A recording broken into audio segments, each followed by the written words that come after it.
Dios los bendiga, hermanos. Es un placer nuevamente estar aquí en su presencia. Gracias a la iglesia y a los hermanos por la invitación de poder estar al frente suyo en esta mañana. ¿Cuántos nos sentimos gozosos? ¿Cuántos nos sentimos alegres de compartir un día sábado como hoy? Pues para mí, hermanos, es una delicia.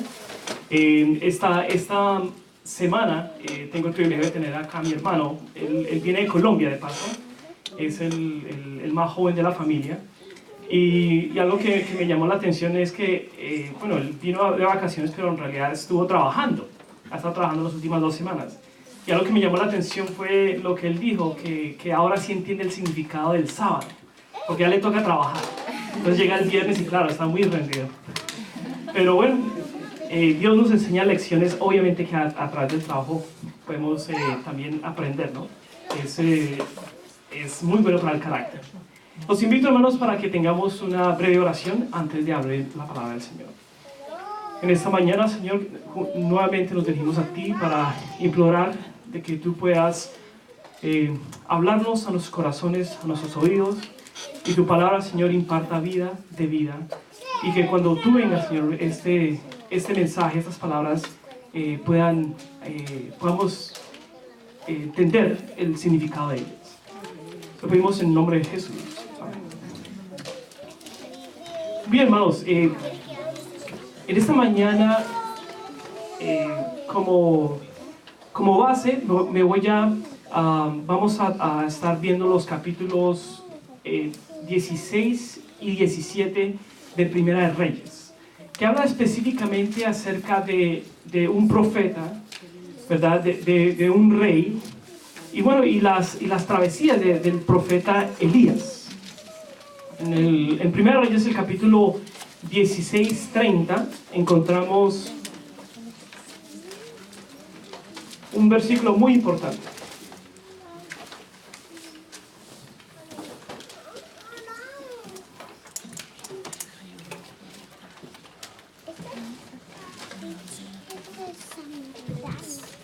¿Alguien que lo pueda leer, hermanos? Si fuera tan amable. Primera de Reyes, capítulo 16, versículo 30. Dice: y Acab, hijo de Orín, hizo lo malo ante los ojos de Jehová, más que todos los que fueron antes que él. Muy bien, hermanos, desafortunadamente en el pueblo de Dios del Antiguo Testamento encontramos de que hubieron personas que hicieron lo indebido, hicieron lo que Dios no quería que hicieran, y lamentablemente las consecuencias se vieron. En el ejemplo de Israel, era una nación, hubo una guerra civil, el país se dividió en dos, quedó el reino del norte, el reino del sur, y allí está un rey, uno de los reyes, que la Biblia le da el título o le da la descripción de que hizo lo malo delante de los ojos de Dios. Inclusive si usted lee más adelante ahí, dice que hizo peor que sus padres, que los reyes que venían antes de él, su padre, su abuelo, o los que hayan estado antes. Pero pareciese de que esta situación venía de mal en peor. Y es que lamentablemente es que cuando nosotros damos un paso en la dirección equivocada, es más fácil que demos otro, y eventualmente nos alejamos tanto de Dios que ya ni entendemos qué es lo bueno y qué es lo malo. No podemos distinguir entre las dos. Únicamente la palabra de Dios, hermanos, nos puede ayudar a poder discernir la situación nuestra. Y es muy triste porque una de las cosas más difíciles para los hombres es reconocer o ver realmente su condición actual o su pecaminosidad. Pareciese que el pecado tiende como a adormecer los sentidos del ser humano, a tal punto que llega lo que antes me parecía malo, hoy lo hago con completa normalidad. A mí me aterra algunas de las cosas que veo en las noticias, ¿verdad? ¿Cómo es posible que un niño o un joven pueda matar a su papá o a su mamá sin ningún remordimiento? Hace poco estuve viendo el caso de un joven, tuvo a su mamá muerta en su casa por más de meses, más de un mes ahí en su casa. Yo me pregunto, ¿qué está pasando con la sociedad? ¿Será que ya no me da ningún remordimiento matar a a la madre, a la mujer que me dio vida? Hemos llegado, hermanos, a un punto realmente triste en la historia de la humanidad, pero ese es el caso. Y esta es una historia que se repite y se repite y se repite. Acá fue el último de 7 reyes que contribuyó con el colapso de aquella nación de Israel. Cada rey continuaba, y donde uno paraba, el otro seguía hasta conducir a toda una nación a la apostasía y a la rebelión total. Este principio también es válido al final de los tiempos. En nuestros días, los líderes, sin importar su afiliación política, hacen lo mismo. Y quizás usted pueda ver eso. Yo quisiera que de pronto alguno de ustedes me dijera cuál de los presidentes que en este momento están actuando, están allí en el poder, en sus países, o en este país, o en cualquier país, por decir, ha mejorado la situación. Usted encuentra que realmente hay un hombre sobresaliente. Bueno, hace poco por ahí se mencionaba Mandela, ¿no? Un hombre que sí, pero ¿cuántos de estos realmente existen? En su país, en este país. ¿Usted cree que el presidente actual es mejor, es mejor dicho, es el presidente por excelencia y ejemplo a seguir de esta nación? Muchos dirían que no. Y tenemos razones para hacer eso. El presidente Barack Obama es una de las personas que apoya, ¿verdad?, el movimiento homosexual, correcto, LGTB, las siglas, lesbianos, gays, transexuales, bisexuales, todo eso para él, todos deberían tener los derechos y deberían tener lo que están pidiendo, que es pues, que el país le dé a ellos derechos como cualquier otra pareja heterosexual. ¿Ustedes han escuchado quizás de José Mujica? ¿Les suena, hermanos? Voy a poner acá una... Permítame un momento, por favor.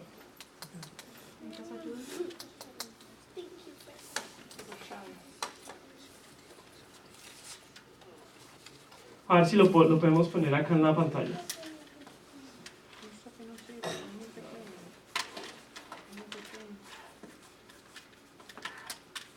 Este señor aquí, hermanos, ¿quién es él? ¿Presidente de dónde? De Uruguay, ¿verdad? Quizás usted lo han visto en las noticias o lo han escuchado, puesto que en su país ya es legal el uso de la marihuana. Completamente legal. Los jóvenes, más adelante, ¿alguien ha visto a ese señor acá? Voy a regresar a él en un momento, pero como pueden ver, hermanos, los muchachos, la sociedad está queriendo estas cosas, pidiendo estas cosas. Y obviamente porque los líderes muchas veces los incentivan. Para que tengan una idea, hermanos, de cómo está la situación de las drogas a nivel global, podemos ver de que hay varios países, los países verdes son los que han de alguna manera descriminalizado el consumo personal de estas sustancias. Y en Europa, déjeme decirle que es todavía peor, allá en países como Holanda. Entonces, como ven, hermanos, pareciera que esto es un fenómeno global, no es tan solo Uruguay, son varios países. Tenía aquel señor que acabamos de ver ahí, voy a darle su nombre en un momento acá, una vez que lo tenga. Pero quizás ustedes lo habrán escuchado, fue el primer obispo homosexual en ser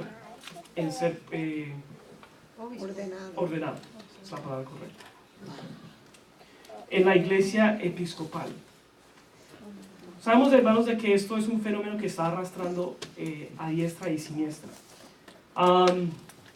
Hay presidentes, hermanos, que son guerreristas, podríamos decir, como en países árabes, ¿verdad? Ayer me acuerdo que en un discurso de un presidente, Mohammed Ahmadinejad, bueno, es de Irán, estuvo hasta hace poco, presidente, él decía que lo que él deseaba era exterminar con bombas nucleares a los judíos, a Israel.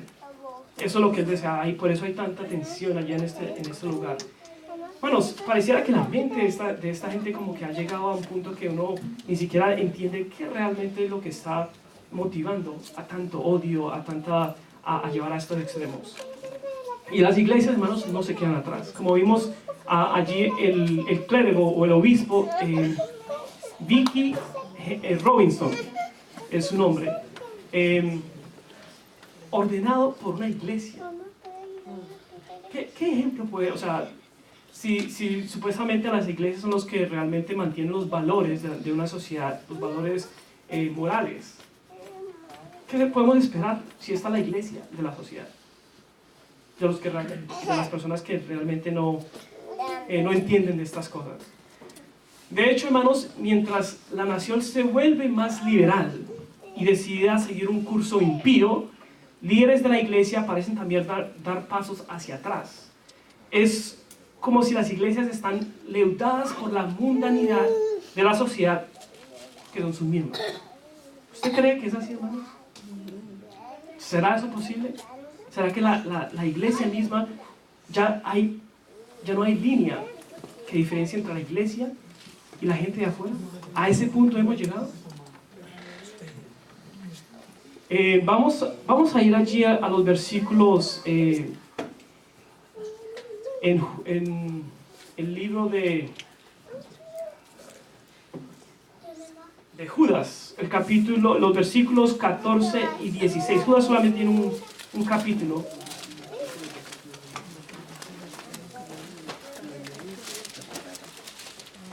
Y está justo antes de Apocalipsis. Es un pequeño libro. Judas, los versículos 14 y 16. Y si alguien por favor se puede poner en pie y leer estos versículos, le agradecería. De eso también profetizó Enoc, séptimo desde Adán, diciendo: He aquí el Señor viene con decenas de millares de sus santos para ejecutar juicio contra todos y convencer a todos los impíos de entre ellos de todas sus obras impías que han cometido impíamente y toda palabra dura que los pecadores impíos han hablado contra él. Estos son murmuradores, querellosos, andando según sus concupiscencias, y su boca habla palabras infladas, adulando a las personas para sacar provecho. Qué interesante, hermanos. Este fue uno de los de las personas que vivió antes del diluvio. Enoc, hermano, fue una persona que caminó muy estrechamente con Dios, y en su tiempo él vio de que la raza humana se estaba degradando terriblemente. Y en visión Dios le permitió ver más o menos lo que sería el fin.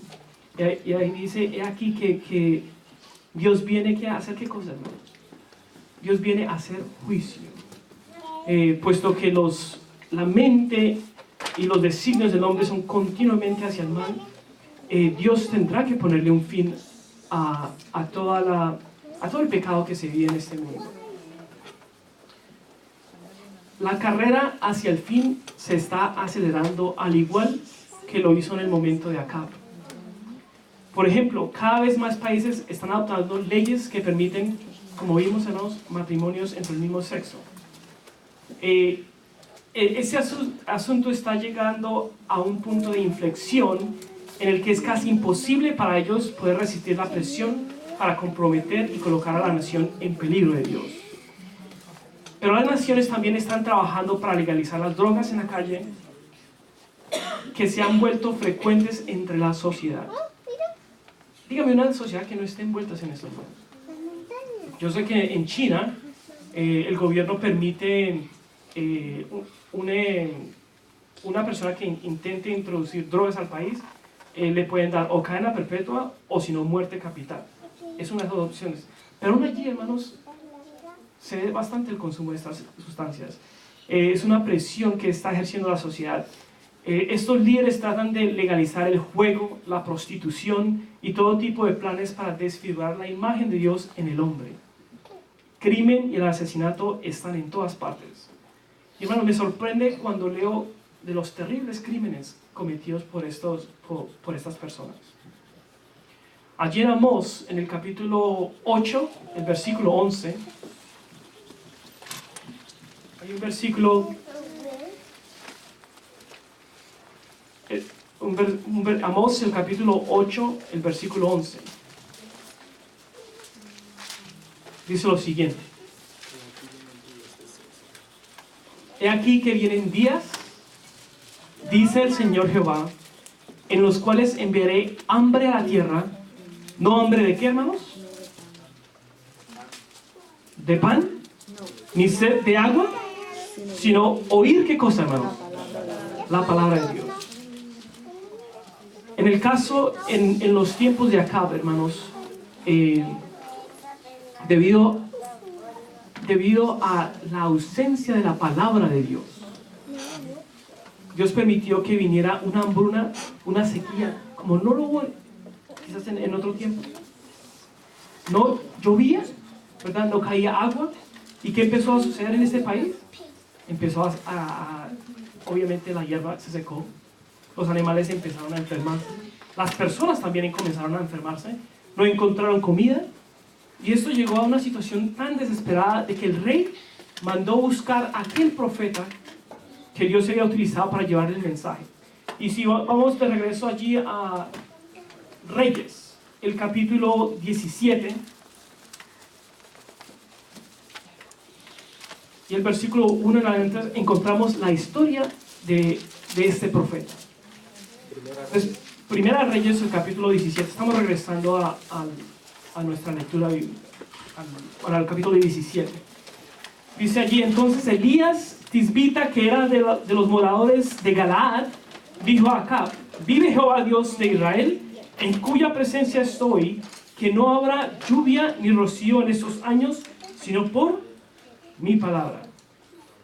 Y vino a él palabra de Jehová diciendo: apártate de aquí y vuélvete al oriente, y escóndete en el arroyo de Quiret, que está frente al Jordán.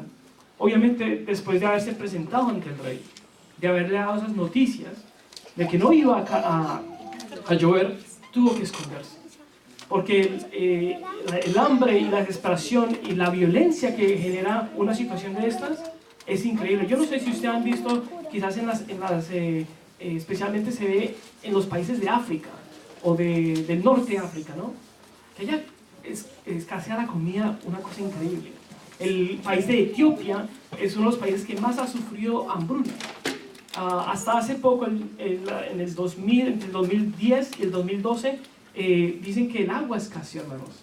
La peor hambruna de los últimos 25 años. Estamos hablando de que las personas morían por los miles diariamente. Niños, adultos. El total de muertos, hermanos, estaba por encima de los 100,000 personas que morían. Y lamentablemente esta fue la situación que vivió allí. Dios le dijo a este profeta que él tenía que ir y esconderse. ¿Y qué iba a pasar con el profeta, hermano? ¿De qué iba a vivir? ¿Quién lo iba a sustentar? ¿Qué iba a hacer de su vida? A veces Dios nos advierte estas cosas que también se volverán a repetir en el fin. Debemos confiar en Dios, ¿no es así, hermanos? Debemos tener una plena confianza en la palabra de Dios, de que Dios obviamente nos sustentará, porque dice que su pan y su agua estarán seguras. Así es la promesa de Dios. Amén.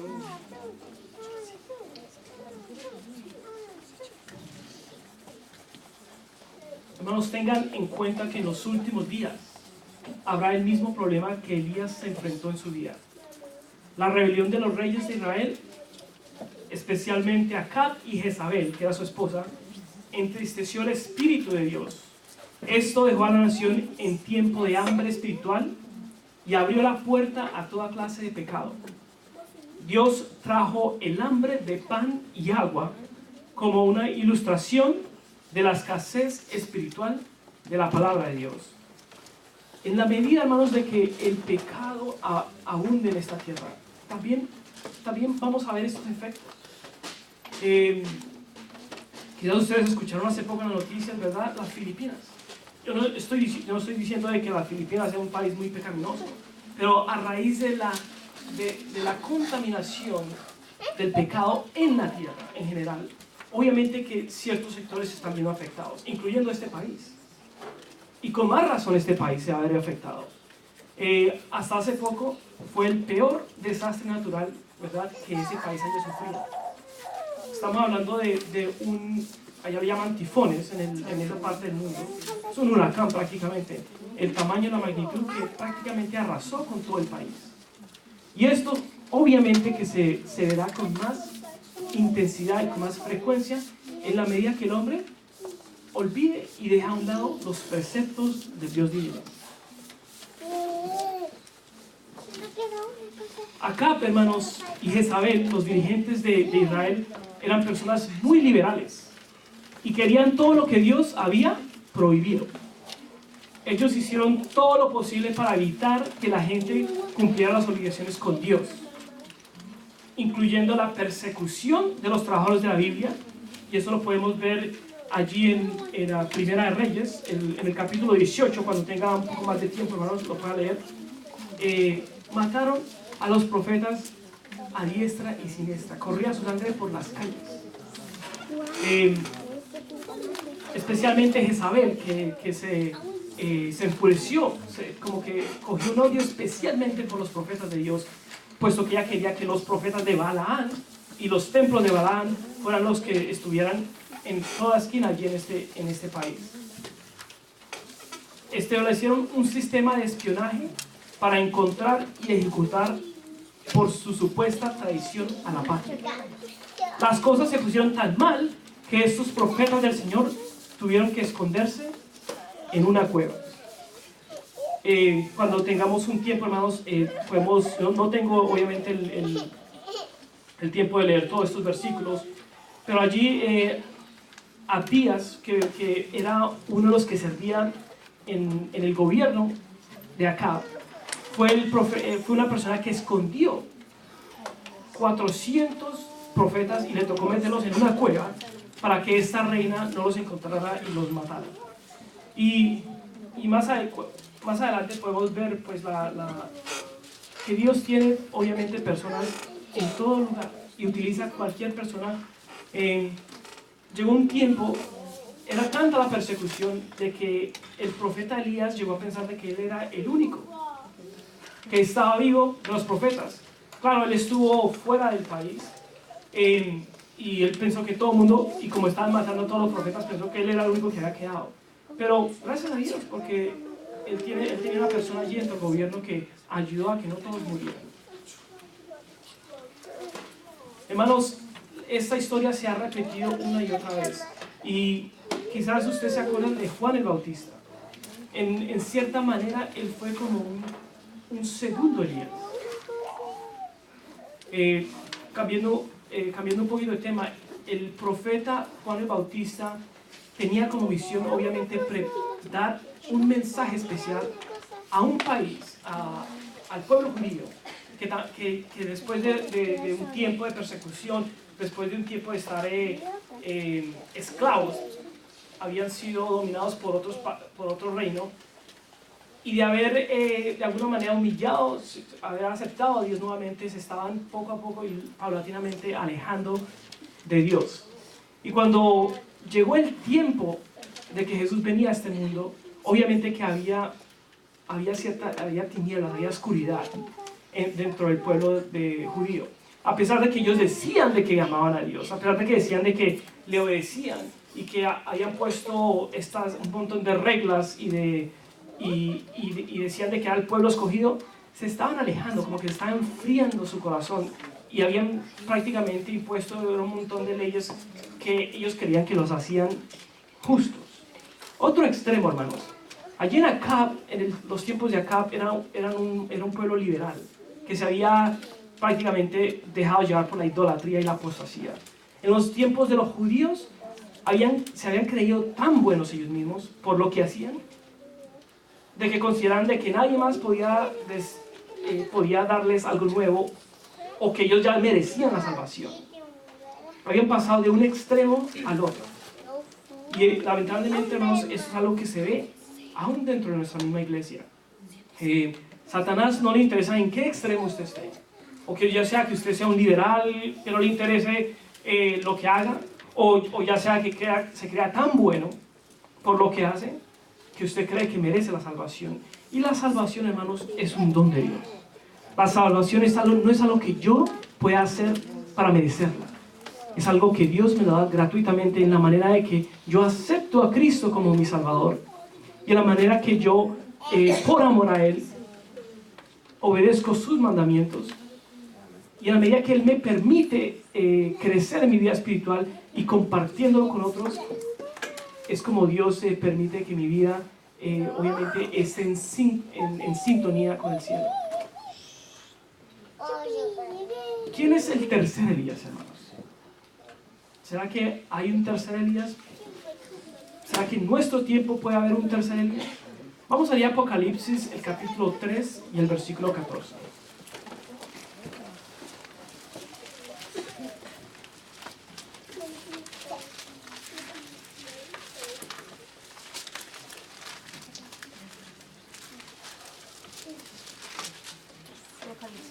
El capítulo 3 de Apocalipsis y el versículo 14.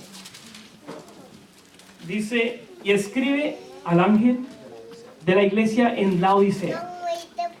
He aquí el amén, el testigo fiel y verdadero, el principio de la creación, dice esto. Quisiera enfocarme, hermanos, allí en la parte que dice, he aquí el amén, el testigo fiel y verdadero. ¿A quién se está refiriendo Jesús?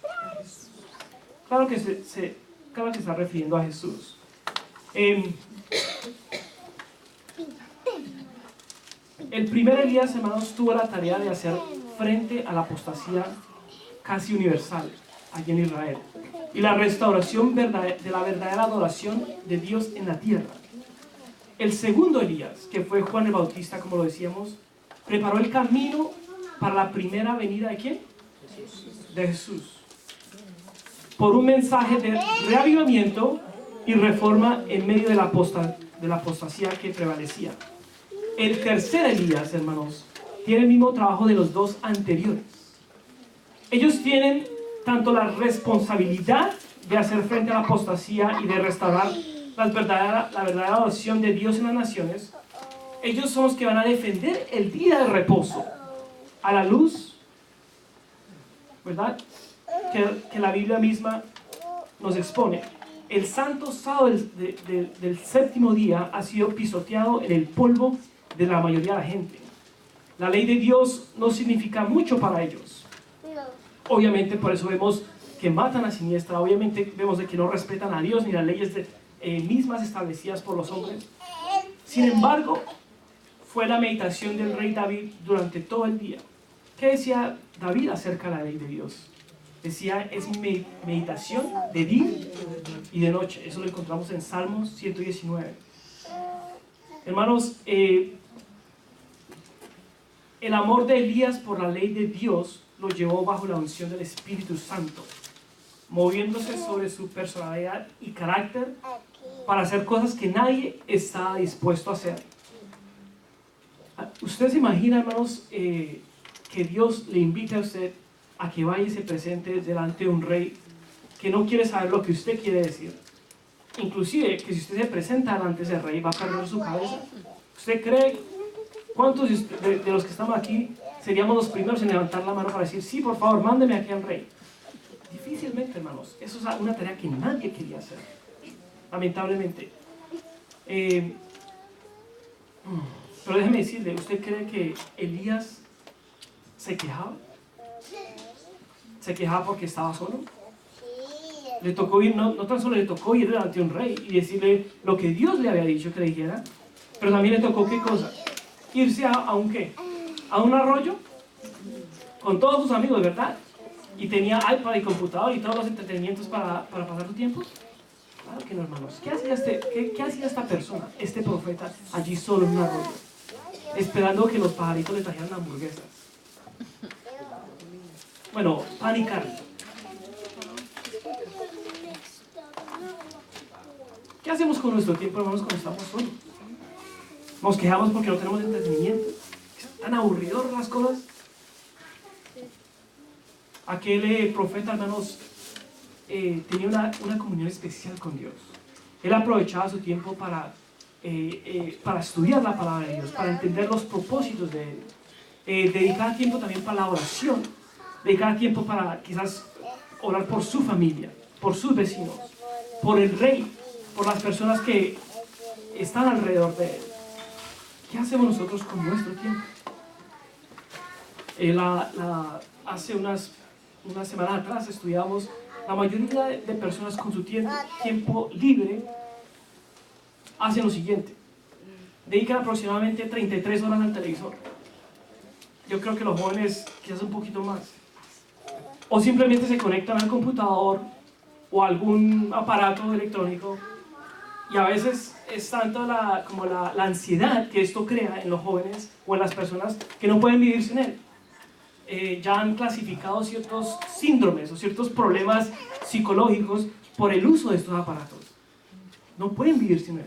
No tener el celular, eso es como que no tengo cafeína o no tengo un cigarrillo. Eso, la gente como que desespera, no puede vivir sin esto, hermanos. ¿Qué tipo de adicción está creando este tipo de aparatos? Y obviamente la palabra de Dios como que empieza a perder su valor. Es mucho más fácil para mí entretenerme en un celular, obviamente, que ponerme a leer la palabra de Dios. Puesto que Satanás ha sido muy sabio y ha entendido de que cómo trabaja la mente del ser humano. La palabra de Dios me invita a estudiar y a tratar de visualizar, de entender los designios de Dios en el pasado para mi vida y hacia el futuro. Obviamente que un celular o una tableta lo que me hace simplemente es gastar mi presente, gastar mi tiempo, porque no me está ayudando a edificar, no me está ayudando absolutamente en nada. Tenía comunión con Dios, hermanos. Ese era el profeta Elías. Podía orar y meditar en el propósito de Dios para su pueblo. Él podía abogar por el renacimiento de la verdadera adoración de Dios y un cambio en el espíritu del gobierno y de las leyes opresivas que lo imponían. ¿Cuántos de nosotros, hermanos, estamos dedicando un tiempo, quizás una hora a la semana, para orar por nuestra familia, por nuestros dirigentes, por nuestro país? ¿Necesitamos más oración, hermanos? Amén.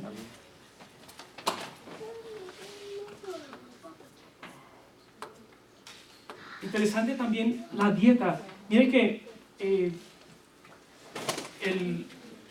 el profeta Elías, cuando fue llevado allí a este arroyo, nos dice, regresemos allá a Primera de Reyes, el capítulo 17, versículo 6, nos dice lo siguiente, 17, el versículo 6.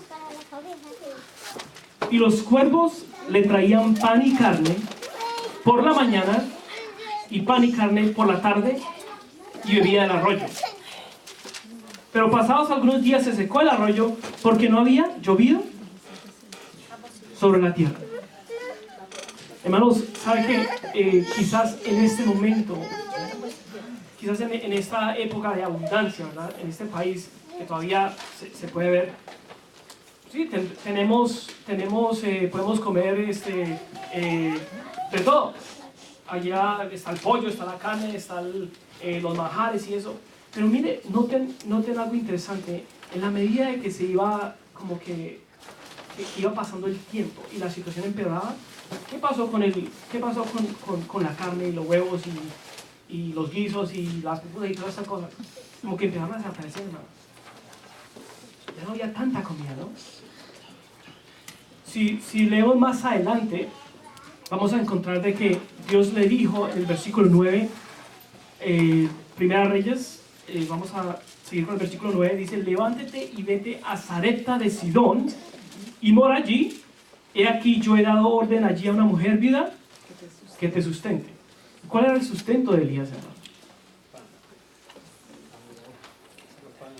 pan, y yo pienso que bien, bien escaso, ¿no? Porque cuando llegó Elías a donde esta mujer, nos dice que ella ya está preparando su última, ¿qué? Tortica para morir. Ella y su hijo. Y esa era la situación actual en todo el país. La gente ya no tenía. Algo que nos enseña, hermanos, es quizás que en la medida que nos acerquemos, ¿verdad?, a la venida del Señor, que las cosas se pongan más difíciles, quizás nuestro estilo de vida va a ser un poco más simple, o debería ser un poco más simple, ¿no creen? Llegará el tiempo, hermanos, en que sí, la gente, y ya está, bueno, sucede en países, pero en este país llegará el tiempo, hermanos, en que la gente quizás va a sufrir de hambre. Vamos a padecer un poquito. Vamos a tener que hacer unos ajustes. El cinturón de pronto va a tocar hacerle, ¿verdad? Nos va a cerrar más fácil. Pero que es el propósito de Dios, hermanos. No que la gente sufra. A veces no entendemos por qué suceden estas cosas, pero es el propósito de Dios que la escasez de pan y agua nos lleve a qué cosa, hermanos? A tener sed y hambre de qué? De la palabra de Dios. Ese es el verdadero propósito. Nos dice Apocalipsis 3:20. He aquí, yo estoy a la puerta y llamo. Si alguno oye mi voz, abre la puerta. ¿Qué quiere hacer Dios con nosotros, hermanos? Dice, entraré a Él, cenaré con Él y Él conmigo. Y esto no está hablando acá de hamburguesas y de papas y de esto, ¿no? Que está hablando de una comida espiritual, hermano. Él quiere saciar nuestra alma con cosas eternales. No simplemente el agua y el pan que hoy comemos y mañana nos puede faltar y morimos. No, Dios quiere darnos agua y vida y pan que sacie nuestra alma para que podamos vivir con Él eternamente. Eso es su propósito. ¿Qué experiencia, hermanos? ¿Qué experiencia la que tuvo este hombre allí? Y estoy seguro, hermanos, de que cada uno de nosotros sentimos la necesidad de acercarnos a Dios. No queremos seguir viviendo en un país o en un estado de quizás de tenerlo todo y no tener nada al mismo tiempo. Me explico. No queremos simplemente gozar de los placeres de este mundo y perdernos una eternidad con Jesús. Y perdernos las cosas que Dios tiene preparado para sus hijos. Aquí estamos, hermanos, en una época en la tierra, en la historia de la tierra, cuando las naciones están espiando unos a otros y sobre sus ciudadanos. Lo podemos ver en las noticias. La opresión de los gobiernos sobre sus ciudadanos es cada vez más. Tratan de saber qué es lo que están haciendo, dónde están viviendo, qué comen, qué no comen, dónde viven, si trabajan o no tienen trabajo, si están solteros o no solteros. Espían las conversaciones telefónicas, los emails, los chats, todo, hermano. Una pregunta, ¿para qué el gobierno de este país querrá toda esa información de usted? ¿Qué propósito tendrán ellos con eso? ¿Qué le interesa lo que yo le diga a mi esposa o a mis tíos o a mis sobrinos? ¿De qué le puede servir eso a un país? ¿No será que estamos quizás viviendo en el mismo contexto que leíamos allí del pueblo de Israel? Cada vez la situación como que empeoraba, y en la medida que empeoraba el gobierno se volvía como más, en cierta manera, quería como controlar más a su población, porque obviamente la Biblia habla de una religión global, ¿verdad? La Biblia menciona que el tiempo del fin, hermanos, en la medida que nos acerquemos a la segunda venida de Cristo, va a haber una sola religión que van a querer imponer. Y de pronto esta sea la razón. Nos dice Apocalipsis, el capítulo 17, los versículos 12 al 15, lo siguiente.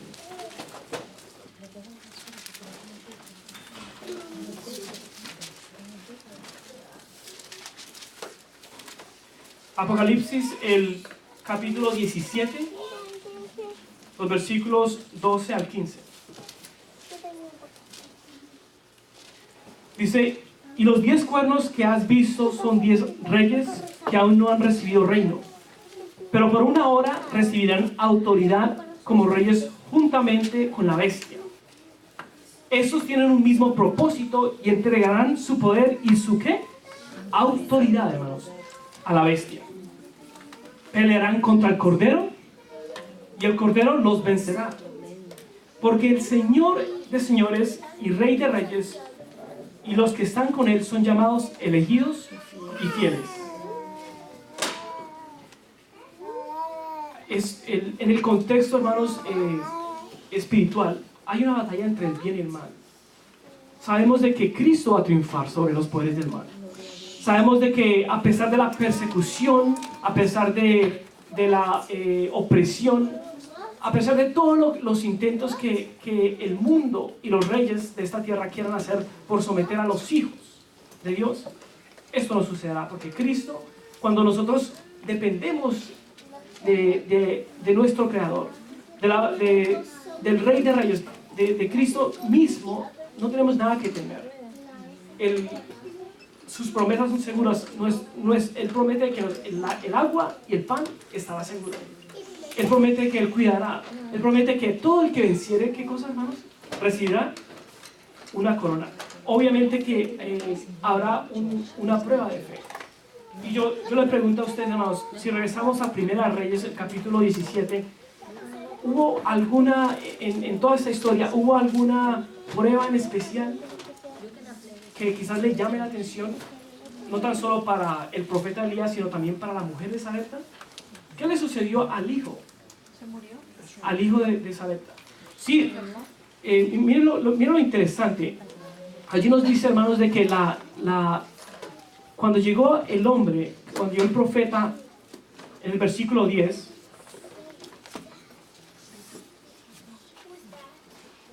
nos dice que Elías llegó a la casa de esta mujer. Ella era viuda, había perdido a su esposo, tenía un hijo.